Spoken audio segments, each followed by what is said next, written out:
The Zorak were sure they could do whatever they wanted. They were a mighty alien empire with sharp claws, tough scales, and ships that roared through the stars. They thought humans were small and weak, like bugs they could squash without anyone caring. So on a cold, dark moon far from any bright planet, they did something terrible. In a hidden base deep under the rocky ground, they took 10 humans and ended their lives. No questions, no fairness, no chance to say goodbye. The Zorak didn't even share their names. They wanted silence, thinking no one would notice. But they were wrong. The galaxy saw it all, and Earth was paying close attention. This secret base was a gloomy place, carved into the moon's gray stone.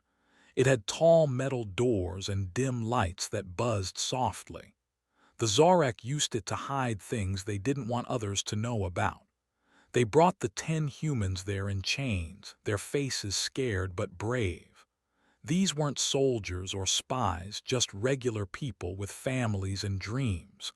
The Zorak didn't care. They thought humans didn't matter. Their leader, a tall Zorak with cold eyes named General Zeth, gave the order. "Get rid of them," he said. His voice was hard, like a rock hitting the ground. The Zorak soldiers obeyed, and the base went quiet again, as if nothing had happened. But something had happened, something big. The Zorak believed they could keep it secret, but secrets have a way of slipping out. A small Zorak worker, nervous and unsure, sent a message to a friend on another planet. That friend told someone else, and soon whispers spread through the stars. Aliens on faraway worlds heard about the 10 humans. Some shook their heads, sad but too scared to speak. Others sent quiet messages to Earth, warning them of what the Zorak had done. The galaxy wasn't as silent as the Zorak hoped. It was watching, waiting to see what would come next. On Earth, the news hit like a storm. It started with a single message picked up by a space station orbiting the planet. The message was short, but it carried pain. 10 humans gone, Zorak base, no names. At first, people didn't believe it. The Zorak were strong, but would they really do something so cruel? Then more messages came from different places, all saying the same thing. Families gathered around screens, their hearts racing. Leaders in tall buildings stopped their work, staring at the reports. The truth sank in, heavy and sharp. The Zorak had crossed a line. The 10 humans weren't famous. They weren't rich or powerful. They were teachers, cooks, nurses, and gardeners, people who made life better for others. But to the Zorak, they were nothing. General Zeth thought killing them would show the galaxy that his empire was unstoppable. He wanted everyone to fear the Zorak, to bow to their might. He stood in his base, looking at screens that showed his fleets of ships, and smiled. "Humans will learn their place," he said to his officers. They nodded, their claws clicking on the floor. They thought it was over. They thought wrong. Earth wasn't just a planet. It was a home full of people who cared about each other. When the news spread, it didn't just make people sad, it made them angry. In cities, towns, and space stations, humans talked in quiet voices. Who were they asked. Why did the Zorak do this? No one had all the answers yet, but they knew one thing: this wasn't right. Mothers hugged their kids tighter. Friends called each other, sharing the news. Workers stopped their jobs, looking at the sky. Something was stirring, like a fire starting to burn. The Zorak didn't know it, but their secret base wasn't as hidden as they thought. A tiny probe built by humans floated near the moon. It was small, no bigger than a basketball, and the Zorak never saw it. The probe caught pictures of their ships landing and taking off. It heard bits of their messages, words like humans and orders. The probe sent these clues back to Earth, where smart people like scientists and engineers studied them. They didn't have the full story, but they had enough to know the Zorak were hiding something awful. In a small town on Earth, a woman named Maria heard the news. She was a teacher, like one of the humans who was taken. She stood in her classroom looking at her students' drawings of stars and planets. Her hands shook as she thought about the 10 people gone forever. "This isn't fair," she whispered. She wasn't alone. Across Earth, others felt the same. A farmer named Tom stopped his tractor, staring at the horizon. A pilot named Aisha checked her ship, her jaw tight. A kid named Liam, only 10 years old, asked his dad, "Why would they hurt us?" The questions grew louder, and so did the need to do something. The Zorak thought silence would protect them. They thought Earth would stay quiet, too scared to act, but Earth was listening and it was wide awake. In a secret room far from the Zorak's eyes, a group of humans started to meet. They weren't loud or flashy. They were calm, focused, and ready. These were people like Elias, a scientist with a sharp mind, and Sarah, a commander who led ships through space. They had lost family, friends, people they loved. The Zorak's cruelty had touched their hearts, but it also lit a spark. The galaxy was watching too.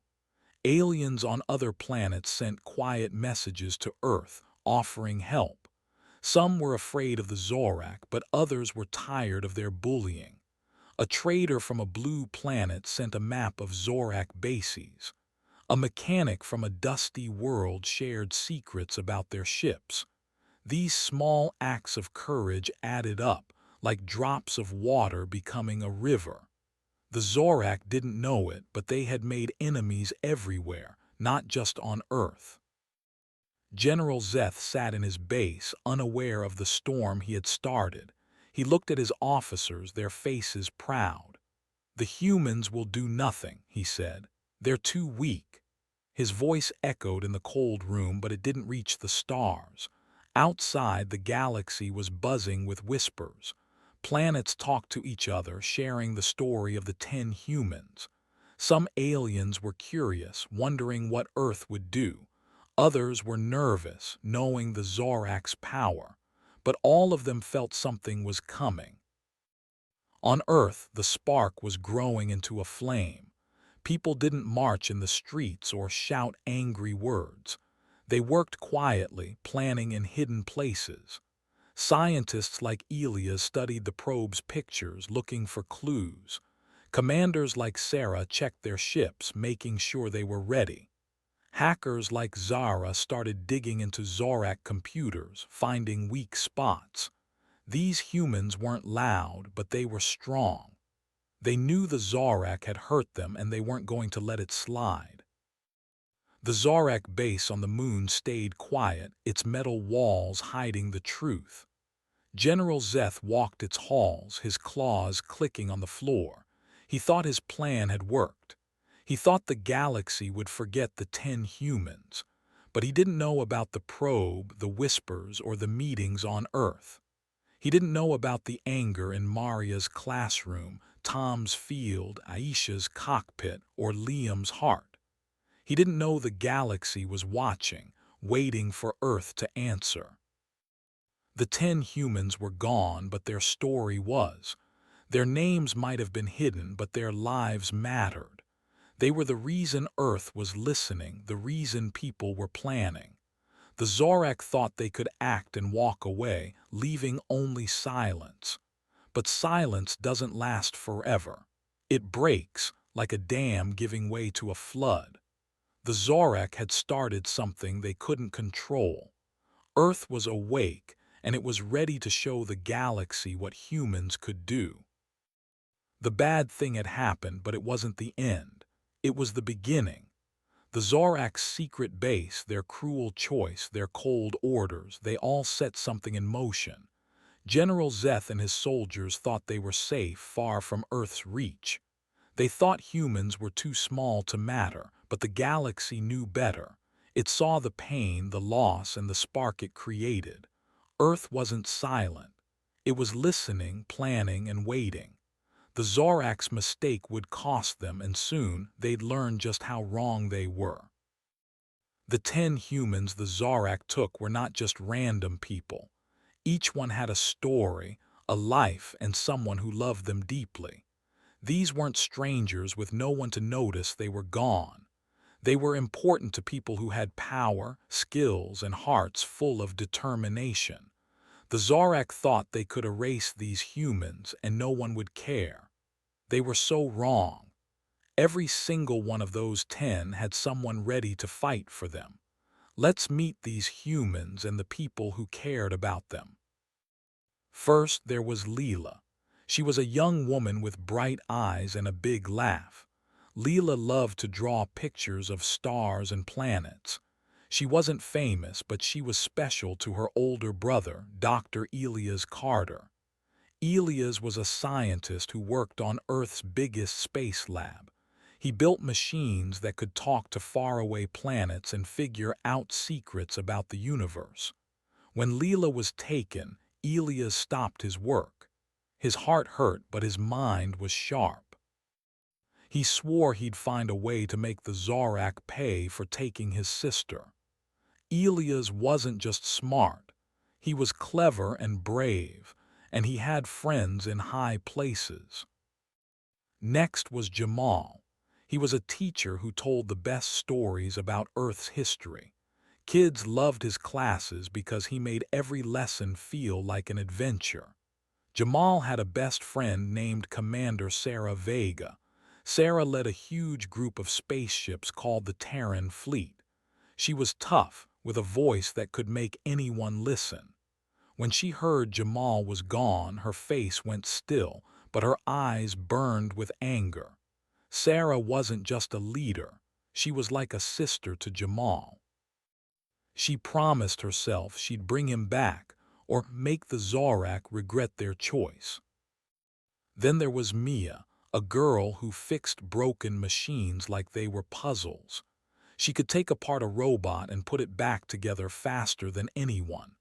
Mia's dad, Captain Leo Tran, was in charge of Earth's biggest space station. He was a man who never gave up, no matter how hard things got. When the Zorak took Mia, Leo felt like his world broke. But he didn't cry or scream.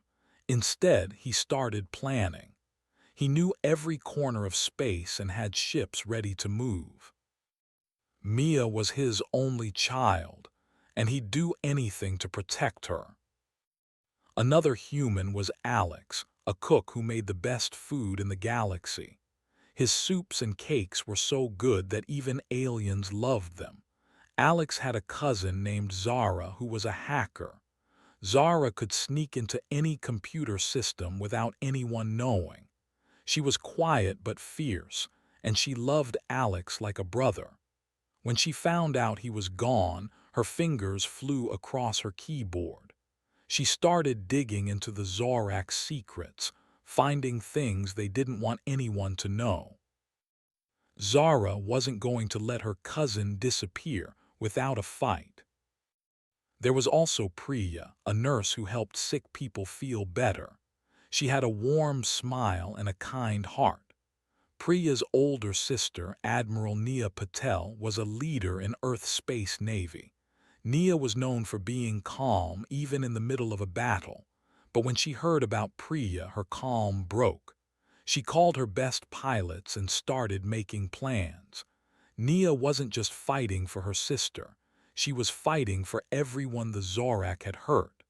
Her ships were ready, and she was coming for answers.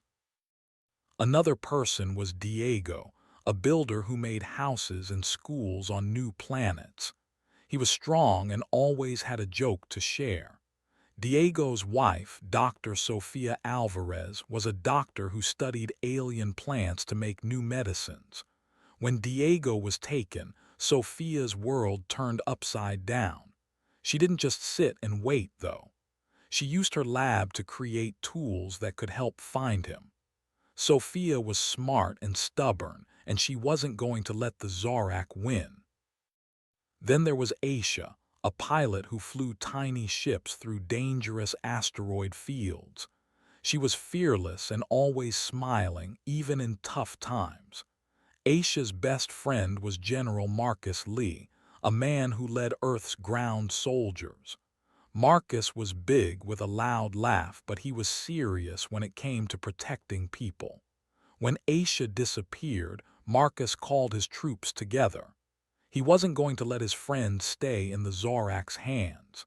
He started training his soldiers for something big. There was also Noah, a kid who loved animals. He took care of creatures on a space farm, feeding them and keeping them safe. Noah's mom, Professor Lena Kim, was a teacher who studied old alien languages. She could read words no one else understood. When Noah was taken, Lena's heart felt heavy, but she didn't stop. She used her knowledge to find clues about where the Zorak were hiding. Lena wasn't a fighter, but she was smart, and she was going to use her brain to save her son. Another human was Emma, a singer whose songs made everyone feel happy. She traveled to different planets, sharing her music. Emma's brother, engineer Sam Reed, built giant bridges and tunnels on new worlds. When he heard Emma was gone, Sam stopped his work. He started building something new, tools to fight back. Sam was quiet, but his mind was always working. He wasn't going to let the Zorak take his sister without a fight. Finally, there was Tara, a gardener who grew flowers and food in space greenhouses. She loved making things grow, even in tough places. Tara's dad, Director Raj Khan, was in charge of Earth space trade. He made deals with aliens to keep Earth strong. When Tara was taken, Raj's calm face hid his anger. He started talking to his allies, gathering ships and supplies. Raj wasn't loud, but he was powerful, and he was ready to show the Zorak they made a big mistake. Each of these 10 humans, Leela, Jamal, Mia, Alex, Priya, Diego, Aisha, Noah, Emma, and Tara, had someone who loved them. Those people weren't just sad, they were angry and ready to act. The scientist, the commander, the hacker, the admiral, the doctor, the general, the professor, the engineer, and the director, they all had skills and power. The Zorak thought they could hurt these humans and walk away, but they didn't know who they were messing with. The Zorak believed Earth was weak. They thought humans were small and easy to forget, but they didn't understand how much humans care about each other. Every person they took had a family, a friend, or someone who would never give up.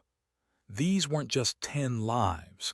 They were 10 reasons for Earth to fight back. The Zorak didn't just hurt strangers. They hurt the wrong people, and now those people's loved ones were coming together. On Earth, the news spread slowly at first. Families talked in quiet rooms. Friends sent messages across space. The scientist, Elias, shared his plans with the hacker, Zara. The commander, Sarah, called the admiral, Nia. The doctor, Sophia, worked with the professor, Lena. They weren't a team yet, but they were starting to connect.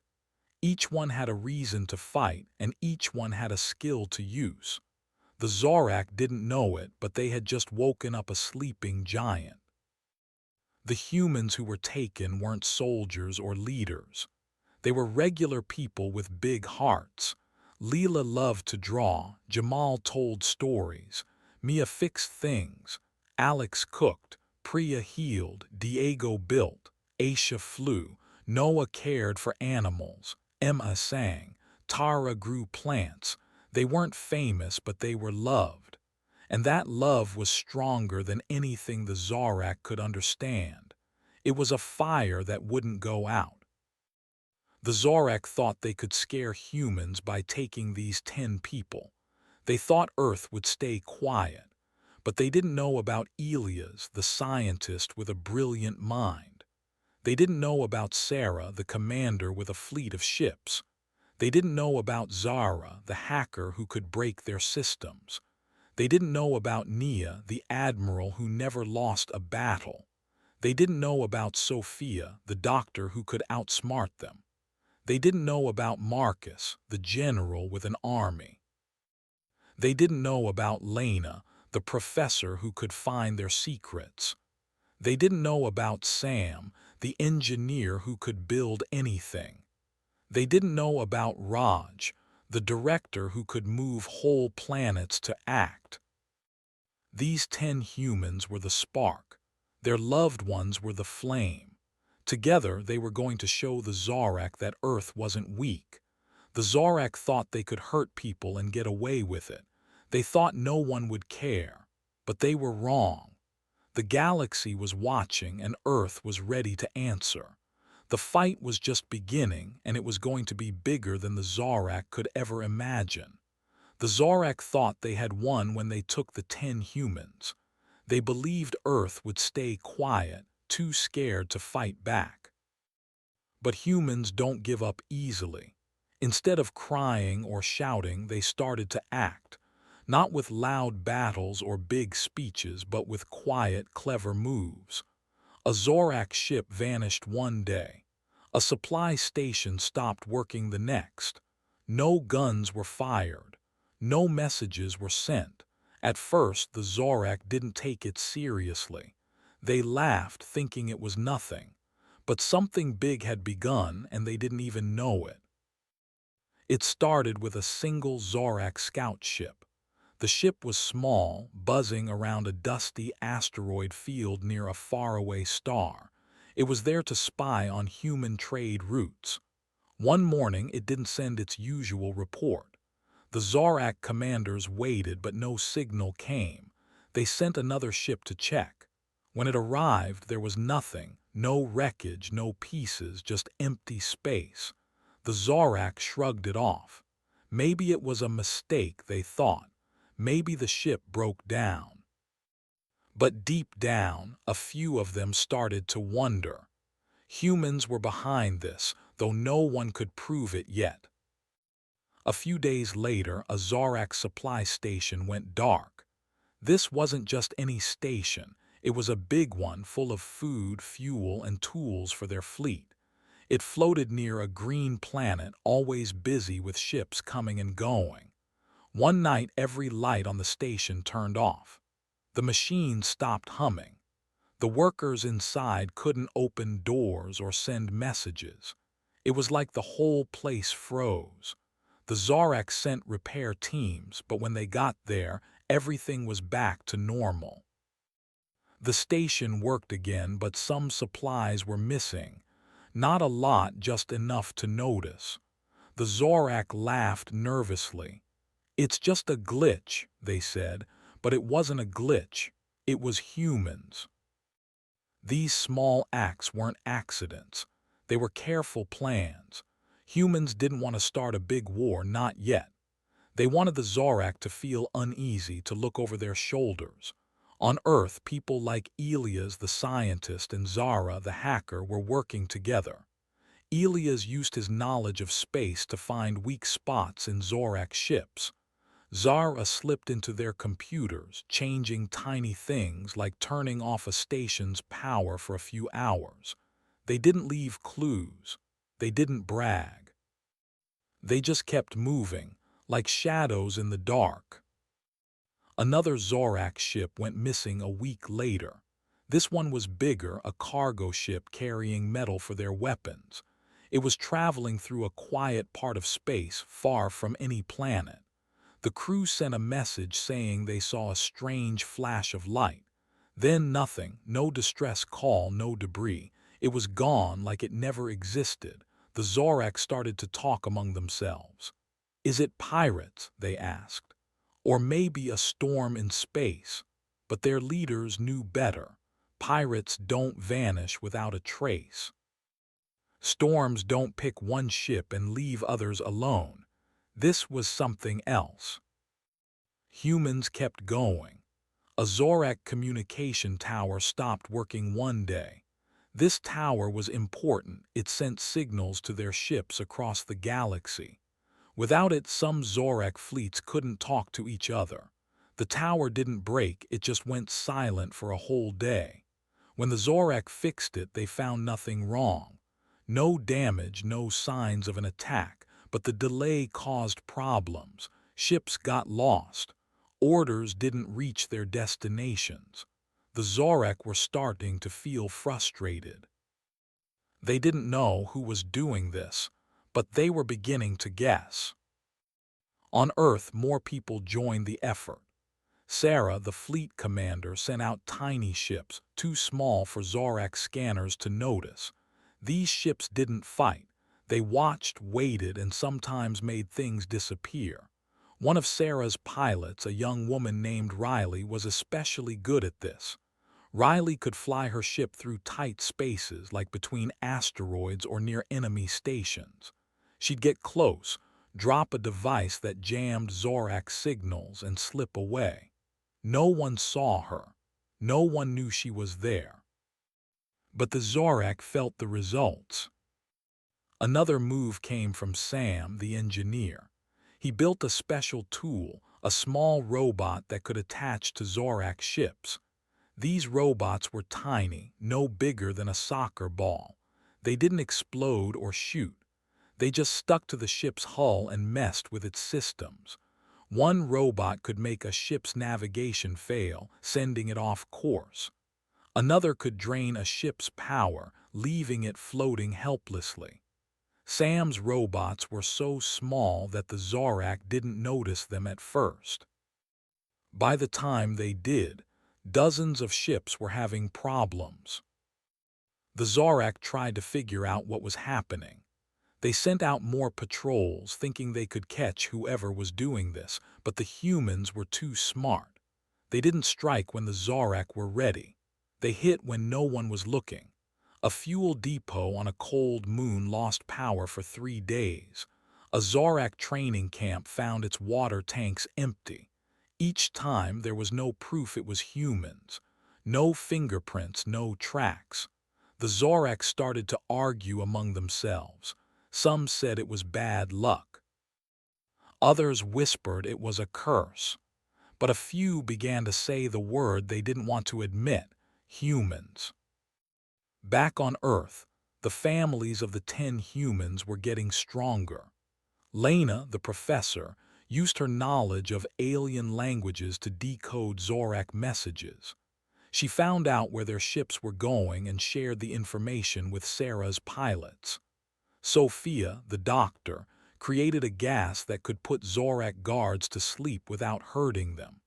Her gas was used to sneak into a Zorak outpost, where humans took back some stolen supplies. Every person played a part, and every part mattered. The Zorak's laughter was fatting.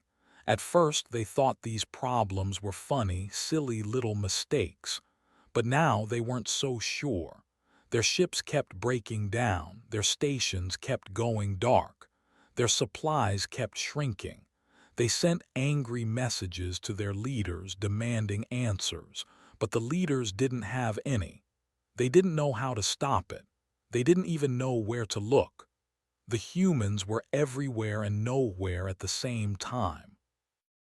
One night, a Zorak commander named Vrax stood on his ship's bridge, staring at the stars. He was old, with scars from many battles. He had fought aliens before, but never humans. "They're like ghosts," he muttered to his crew.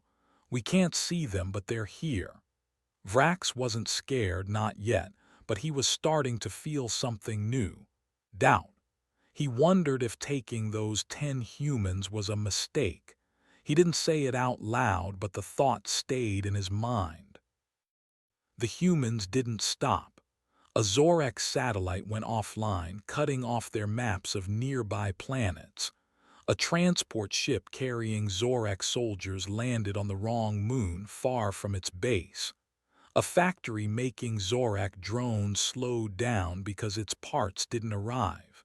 Each move was small, but together they were big. The Zorak were starting to feel the pressure.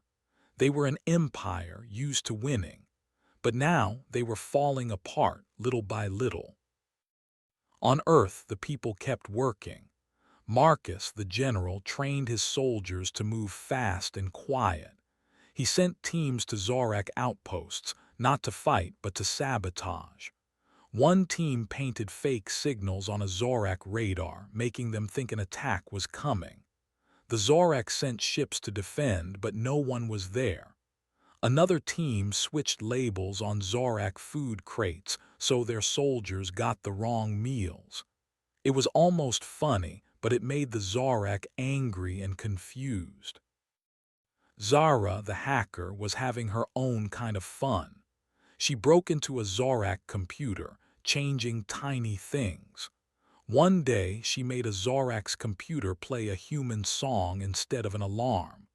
Another day, she sent fake messages to a Zorak fleet, telling them to fly in circles. The Zorak didn't know what was real anymore. Zara's tricks didn't dangerous, but they made the Zorak lose trust in their own information.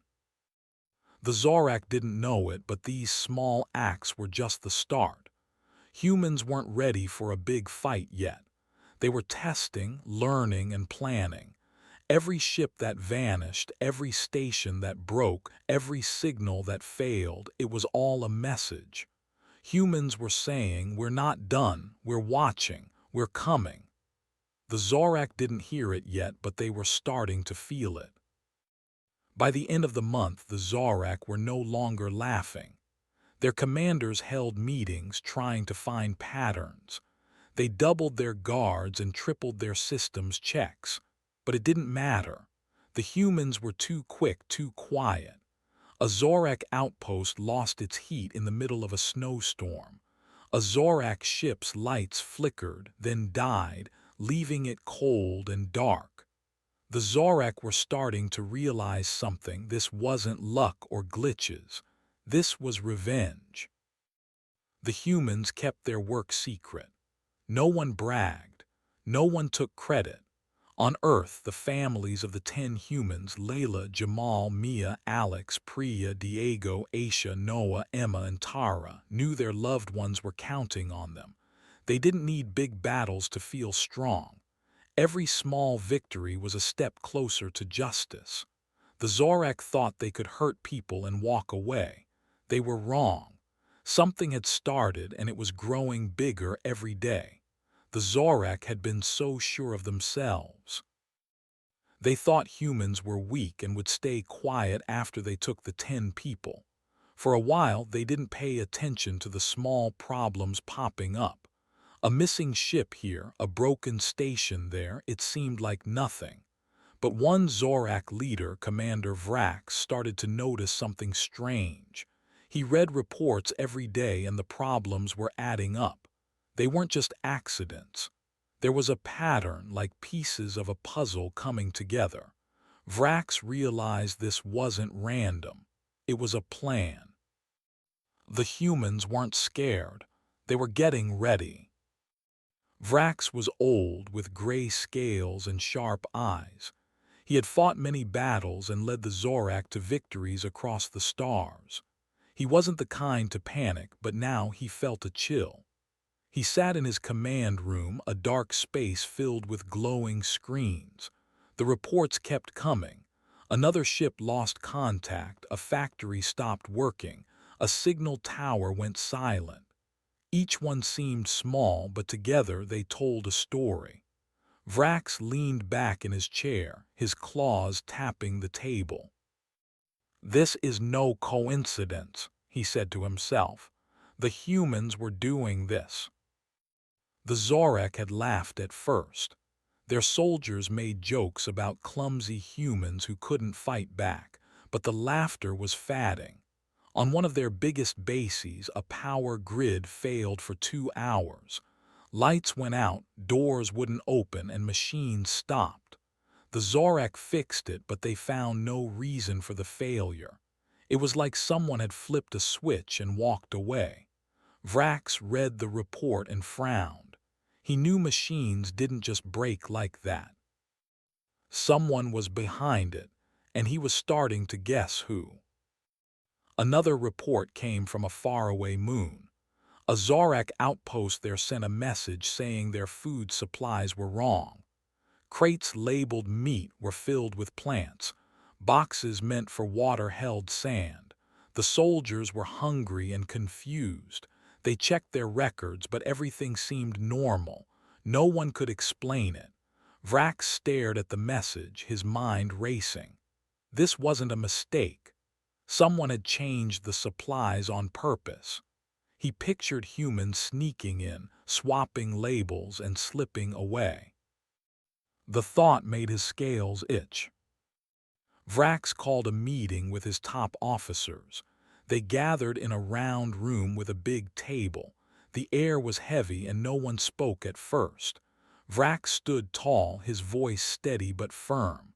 "We have a problem," he said. He showed them the reports: missing ships, broken stations, mixed-up supplies. "These are not accident. Someone is targeting us." His officers looked at each other, unsure. One of them, a young captain named Kazel, spoke up. Could it be rebels or another alien race? Vrax shook his head. "No, it's the humans." The officers didn't want to believe it. Humans were small, soft creatures with no claws or armor. How could they do this? But Vrax pointed to the evidence. Every problem happened near human trade routes or planets. Every attack was quiet, with no battles or explosions. "Humans don't fight like us," Vrax said. "They're sneaky, they plan, and they're angry." He told his officers about the 10 humans they took. "We thought no one would care. We were wrong." The Zorak started checking their systems more closely. They sent extra guards to their bases and scanned their ships for anything strange. But the problems kept happening. A Zorak drone fleet flew off course one day, heading toward a dead planet instead of its target. The pilots fixed it, but they lost hours of time. Another day, a Zorak computer showed fake messages, telling a supply ship to deliver tools to the wrong place. By the time they realized the mistake, the ship was far away. Vrax read each report, his worry growing. He started to see the pattern clearly now. The humans weren't trying to destroy the Zorak, not yet. They were poking, testing, like a kid tapping a glass to see if it would crack. Every move was small but smart. A fuel tank on a Zorak ship leaked just enough to force it back to base. A satellite stopped sending signals for a few hours, confusing their maps. A training camp found its weapons locked in a room no one could open. Each time the Zorak fixed the problem, but it cost them time, money, and trust. Vrax couldn't sleep anymore. He walked the halls of his ship at night, thinking about the humans. He had fought enemies who charged with big armies and loud weapons. Those were easy to beat, but humans were different. They didn't show themselves. They didn't shout or threaten. They just kept chipping away like water wearing down a rock. Vrax wondered what they wanted. Were they trying to scare the Zorak, or was this just the start of something bigger? The other Zorak were starting to feel it too. Soldiers whispered in their barracks, sharing stories of strange events. One guard swore he saw a shadow move near a supply crate, but when he checked, nothing was there. A pilot said his ship's controls flickered, like someone else was flying it for a moment. The stories spread, making everyone nervous. The Zorak were used to being the strongest in the galaxy. Now they felt like they were being watched. Vrax sent a message to the Zorak High Council, the leaders of their empire. He told them about the pattern and his suspicions. "The humans are planning something," he wrote. "We must act before it's too late." The council didn't reply right away. They were far away, safe in their grand city. They thought Vrax was overreacting. "Humans are no threat. one leader said, but Vrax knew better. He had seen the reports. He had felt the shift. The problems didn't stop. A Zorak warship lost its shields during a test flight. The crew fixed it, but they were shaken. A factory making Zorak armor slowed down because its machines kept jamming. A communication line between two Zorak planets went quiet for a day, leaving them out of touch. Each time, the Zorak searched for answers but found none. It was like chasing a ghost. Vrax's officers started to argue. Some wanted to attack human planets to show strength. Others said that would make things worse. Vrax listened, but he stayed quiet. He needed to think. One night, Vrax stood alone on his ship's bridge, looking at a star map. He marked every place where something had gone wrong: the missing ships, the broken stations, the fake messages. The marks formed a web stretching across Zorak space. It wasn't random. It was a plan, and it was growing. Vrax's claws tightened. He had underestimated the humans, just like the rest of his people. Now he was starting to understand. Humans didn't need big armies to fight. They used their brains, their patience, and their anger. The Zorak tried to fight back. They changed their codes, hopping to stop the humans from sneaking into their computers. They added more cameras to their bases, thinking they'd catch someone. But the humans were too clever. A Zorak patrol found one of Sam's tiny robots stuck to a ship's engine. It was so small they almost missed it. When they studied it, they were shocked. It was human-made, simple but brilliant. It could shut down a ship without anyone noticing. Vrax held the robot in his claw, staring at it. "They're smarter than we thought," he said. The Zorak soldiers were getting tired. They worked extra hours, checking every corner of their bases. They stopped trusting their own machines, wondering if the humans had tampered with them. Some soldiers even refused to fly, afraid their ships would vanish like the others. The Zorak Empire was strong, but it was starting to crack. Vrax saw it in their eyes, the doubt, the fear. He knew he had to do something, but what? The humans were invisible, striking when no one expected it. Back on Earth, the humans kept working. Zara, the hacker, sent fake signals to a Zorak fleet, making them chase nothing. Sarah's pilots dropped devices that jammed Zorak radars. Elias, the scientist, found ways to block Zorak scanners, hiding human ships. Each move was small, but together they were powerful. The humans didn't talk about their plans out loud. They didn't need to. They all knew why they were fighting: for Layla, Jamal, Mia, Alex, Priya, Diego, Aisha, Noah, Emma, and Tara. Vrax started to dream about the humans. In his dreams, they were shadows moving through his ship. He'd reach out to grab them, but they'd disappear. He woke up feeling heavy, like a weight was on his chest. He didn't tell anyone about the dreams. Leaders weren't supposed to be scared. But Vrax wasn't scared. He was worried. He knew the Zorak had started something they might not be able to finish. Taking those 10 humans had been a mistake, and now they were paying for it. The Zorak High Council finally answered Vrax. They told him to stay calm and keep searching for proof. "We cannot attack without evidence," they said. Vrax wanted to yell. The evidence was everywhere: in the missing ships, the broken machines, the nervous soldiers. But he followed orders. He sent more patrols, checked more systems, and waited. He didn't know what the humans were planning, but he knew it was coming. The pattern was too clear, the moves too smart. By now, every Zorak base was on edge. Guards jumped at small noises. Pilots double-checked their ships before flying. Commanders like Vrax read every report, looking for clues. The Empire was still strong, but it was wobbling like a tower with loose bricks. The humans hadn't fired a single shot, but they were winning. They were making the Zorak doubt themselves, and that was more dangerous than any weapon. Vrak stood on his bridge again, staring at the stars. He thought about the 10 humans they took. He didn't know their names, but he knew they were the reason for this. The Zorak had thought they could hurt people and walk away. Now they were learning the truth. Humans didn't forget. They didn't forgive easily. And they were coming, not with loud armies, but with quiet, clever plans.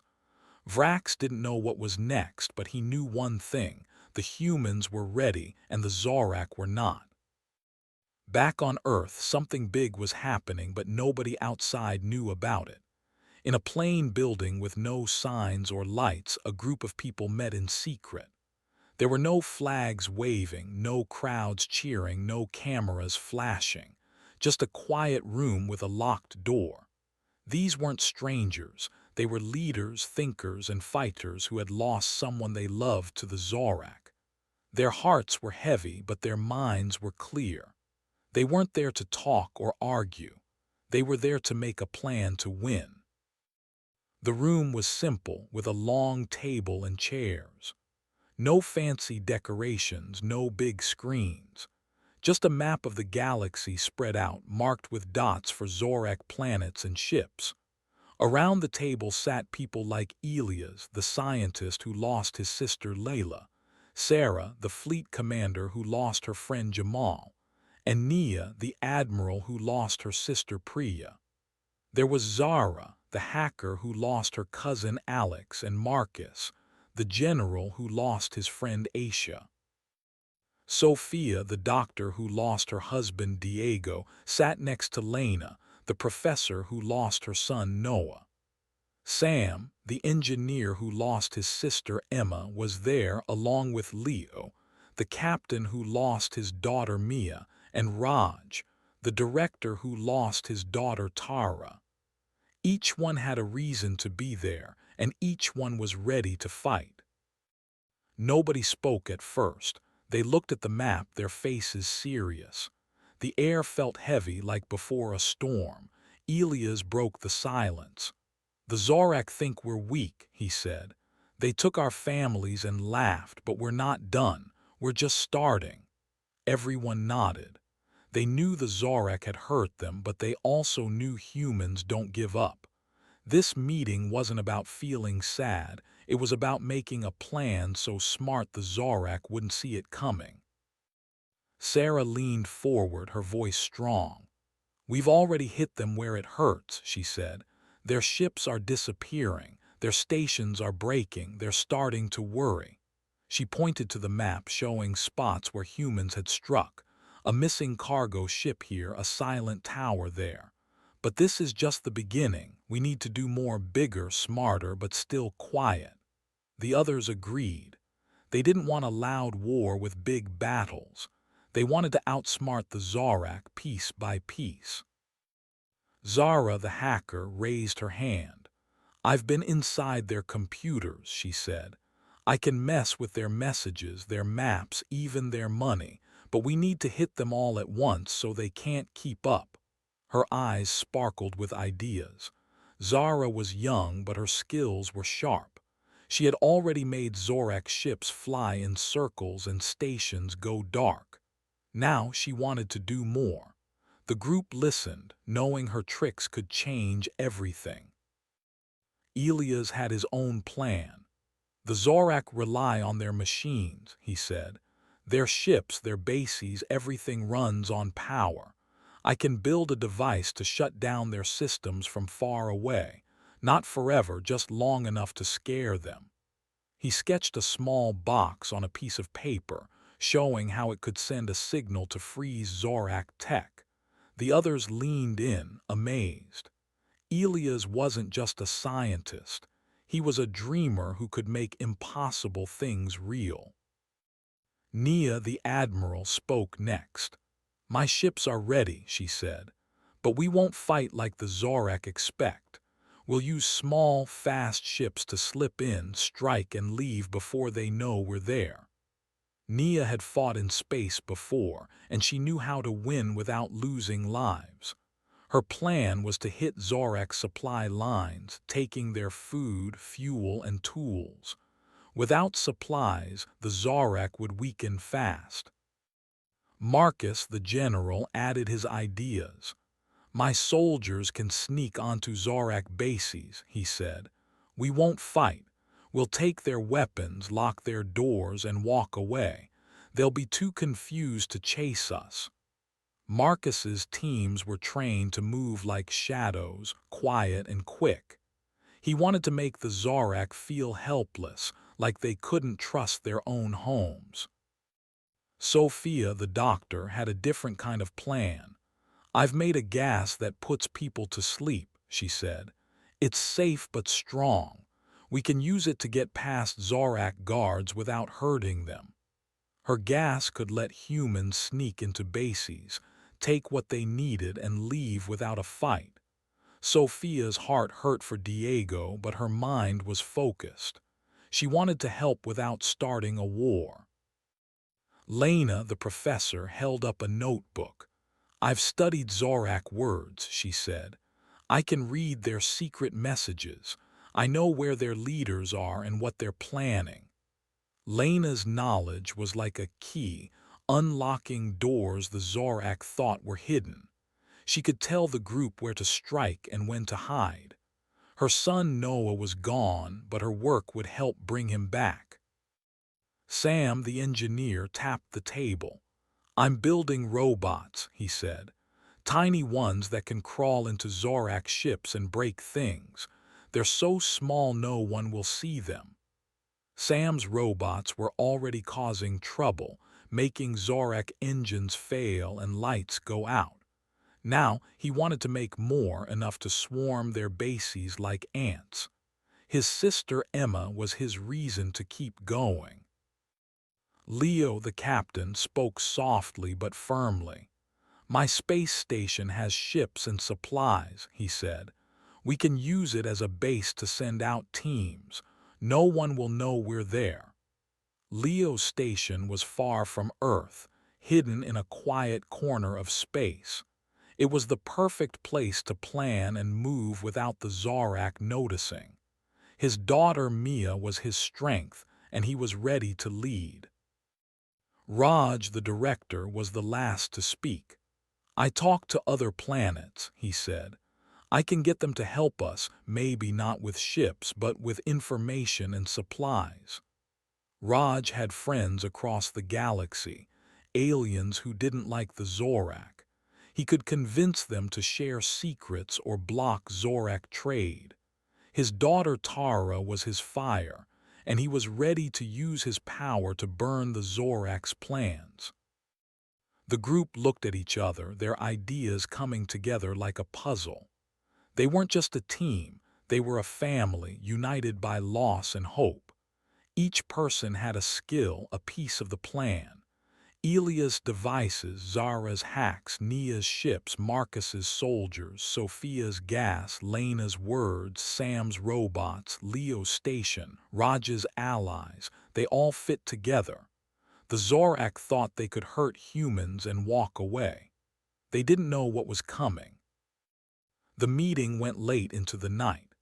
They drew lines on the map, marking Zorak bases to target. They made lists of supplies they needed and people they could trust. Nobody raised their voice. Nobody argued. They were too focused, too driven. The 10 humans they lost, Leela, Jamal, Mia, Alex, Priya, Diego, Aisha, Noah, Emma, and Tara, were in their hearts. Every step of the plan was for them. One big idea stood out. They wouldn't fight like the Zorak. The Zorak loved big battles with loud ships and bright explosions. Humans were different. They would be quiet, clever, and fast. They'd strike like a breeze you don't notice until it's gone. The Zorak wouldn't know what hit them until it was too late. This was the heart of their secret plan, not to destroy, but to outsmart. Elias suggested starting with a Zorak fuel depot. "If we shut it down," he said, "their ships can't fly far." Zara offered to hack the depot's computers, making it look like a mistake. Nia's ships could drop Sophia's gas to put the guards to sleep, letting Marcus's soldiers sneak in and take the fuel. Lena could read the depot's messages to know when it was empty. Sam's robots could break the machines, so the Zorak couldn't fix it fast. Leo's station would hide the stolen fuel, and Raj could sell it to allies. The plan was perfect, like a dance where everyone knew their steps. They planned more strikes. A Zorak weapon factory would be next. Sam's robots could jam the machines, while Zara changed the factory's orders to make useless parts. Another target was a Zorak communication tower. Elia's device could turn it off, and Lena's knowledge would help them send fake messages to confuse the Zorak. Each move was small but smart, designed to make the Zorak weak without a big fight. The group also planned to stay hidden. Leo's station would be their home base, far from prying eyes. Raj's allies would send supplies in secret so the Zorak wouldn't notice. Zara would keep their messages safe, using codes the Zorak couldn't break. They didn't want fame or glory. They wanted results. The Zorak had taken their families, and they were going to take back their hope. As the night ended, the group stood together. Sarah spoke for everyone. "This is for our families," she said, "for the 10 we lost and for every human who's scared. We're not here to lose, we're here to win." They shook hands, their eyes bright with purpose. They left the room one by one, slipping into the dark. No one saw them go. No one knew what they'd planned. Back in their homes, they got to work. Elias built his devices in his lab, testing them until they were perfect. Zara typed on her computer, sneaking into Zorak systems. Nia trained her pilots, teaching them to fly like ghosts. Marcus drilled his soldiers, making them fast and silent. Sophia mixed her gas, checking it was safe. Lena read old Zorak texts, finding new secrets. Sam shaped his robots, each one tiny but strong. Leo prepared his station, hiding ships and supplies. Raj sent messages to his allies, building a web of help. The Zorak didn't know it, but Earth was awake. The secret plan was growing like a seed under the ground. Every device, every hack, every ship was a root spreading deeper. The Zorak thought they were safe, laughing at humans from far away, but humans weren't laughing. They were planning, working, waiting. The 10 they lost were their reason, their strength. The plan was ready, and soon the Zorak would feel it. The humans were done with small tricks. They had poked the Zorak, making ships vanish and stations go dark. Now they were ready to take charge. Their secret plan was working, and it was time to move faster. Zorak outposts started to fall one by one. Soldiers put down their weapons, too confused to fight. The humans didn't hurt anyone or break things. They were calm, strong, and clear. Their message to the Zorak was simple: stop now or you'll lose more. These attacks were quiet but powerful, and the Zorak didn't know how to stop them. It began with a Zorak outpost on a rocky moon. The base was small, with tall metal walls and bright lights. It stored weapons for Zorak ships. One night the lights flickered and went out. The guards heard a soft hum, then nothing. When they checked their computers, the screens were blank. A team of humans led by Marcus, the general, had sneaked in. They used Sophia's special gas to make the guards sleep. Zara, the hacker, turned off the power from far away. The humans didn't fire a single shot. They took the weapons, locked the doors, and left a note: "We don't want war. Let our people go." By morning, the Zarak woke up to an empty base. The Zarak were shocked. They sent more guards to their outpost, thinking it would help, but the humans were too smart. Another base fell, this time on a snowy planet. It was a fuel station full of tanks for Zorak ships. Nia, the admiral, sent her fastest pilots to drop Elia's devices. These little boxes sent signals that froze the station's machines. Marcus's soldiers slipped in, using Sophia's gas again. They moved the fuel to hidden human ships and left. The Zorak found their tanks empty and another note: "Stop, or we'll keep going." The soldiers scratched their heads, wondering how this happened. Humans kept moving. A Zorak supply camp on a desert world was next. This camp sent food to Zorak fleets. Zara hacked their computers, changing the delivery plans. When the Zorak checked their crates, they found sand instead of food. Sam's tiny robots crawled into the camp's kitchen, jamming the machines that packed meals. Marcus's team sneaked in at night, taking the real food and leaving empty boxes. They didn't break anything or fight. They just walked away, leaving a note: "Give back our people." The Zarak soldiers were hungry and confused, with no idea who to blame. The Zorak tried to fight back. They doubled their patrols and added locks to their doors, but the humans were always one step ahead. Lena, the professor, read Zorak messages to know where their guards were weakest. She told Nia's pilots where to fly and Marcus where to send his teams. One Zorak outpost, a communication hub on a green hill, went silent. Elia's devices turned off its signal towers. Zara sent fake messages, making the Zorak think the base was fine. By the time they checked, the humans had taken the equipment and left a note: "We're watching. Stop now." The Zorak felt like they were losing control. The attacks were fast and quiet, like a breeze you don't see coming. The humans didn't want to start a big war. They wanted the Zorak to feel helpless, to know they couldn't win. A Zorak training camp on an icy moon stopped working. Sam's robots got into their vehicles, making them stall. Sophia's gas put the trainers to sleep. Marcus's soldiers took their tools and locked the gates. They left a note: "Let our people go, or we'll take more." The Zorak trainees woke up cold and lost, with no way to call for help. The Zorak soldiers started to give up. They were tired of chasing shadows. At one outpost, a guard saw humans coming and dropped his gun. He didn't want to fight something he couldn't see. Marcus's team walked in, took the supplies, and left him alone.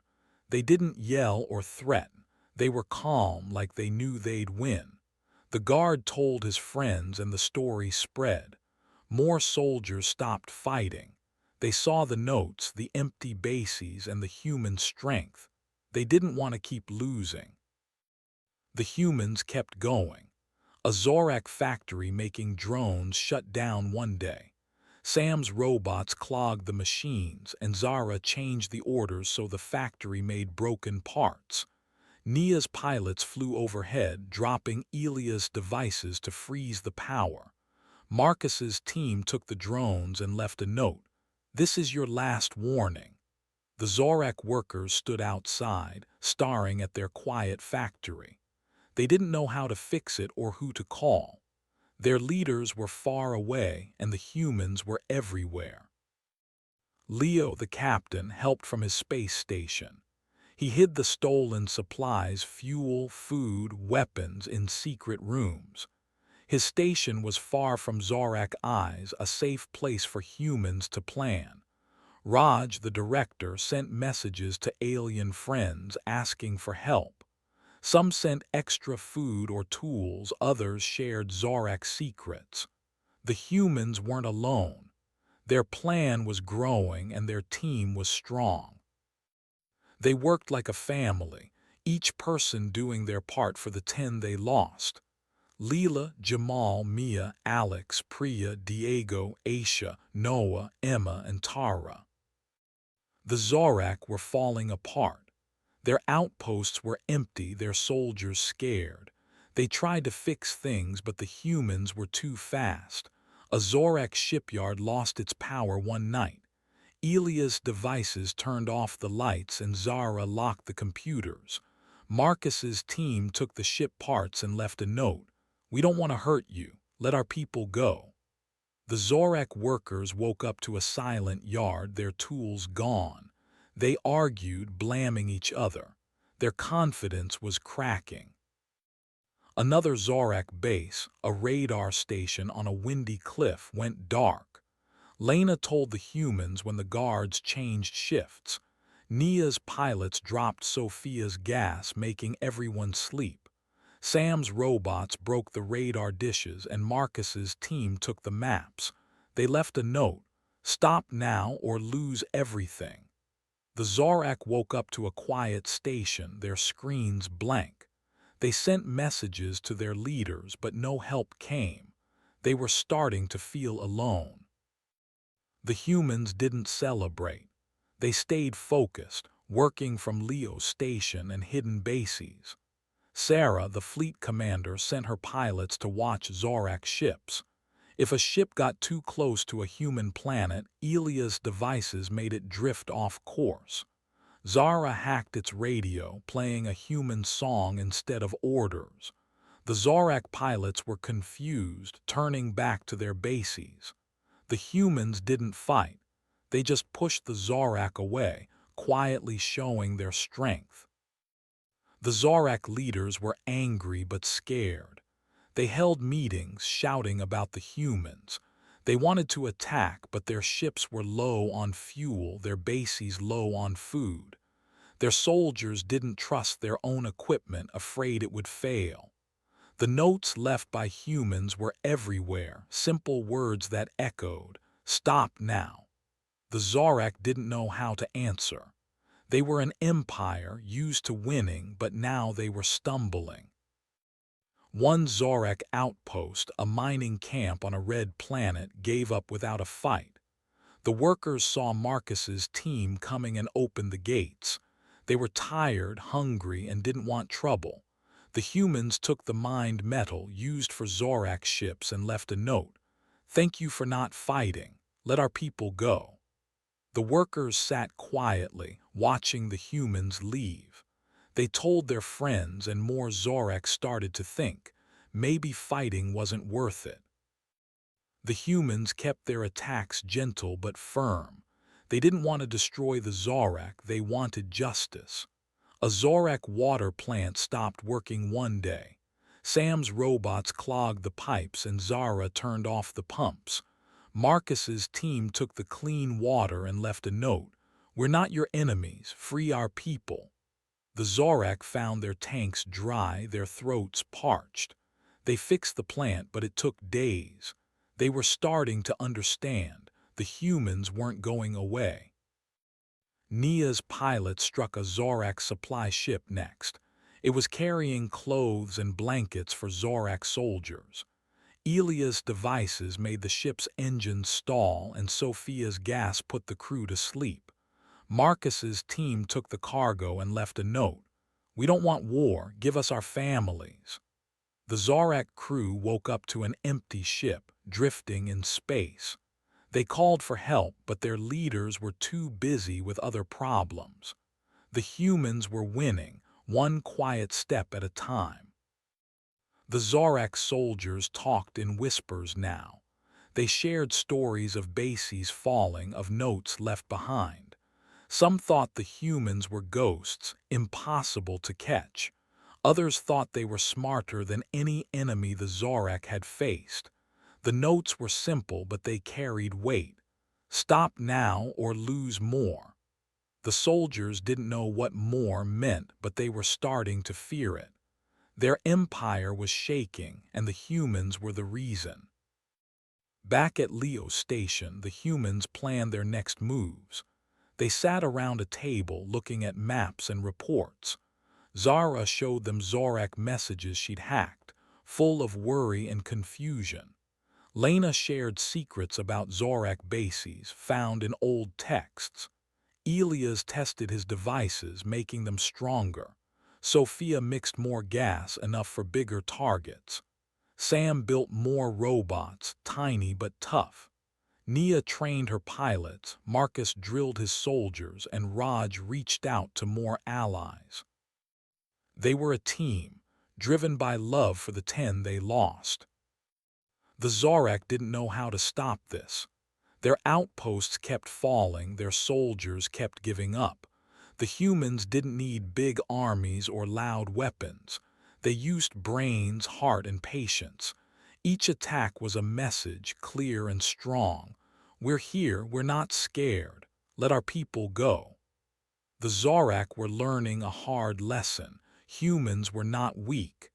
They were clever, united, and ready to keep going until they won.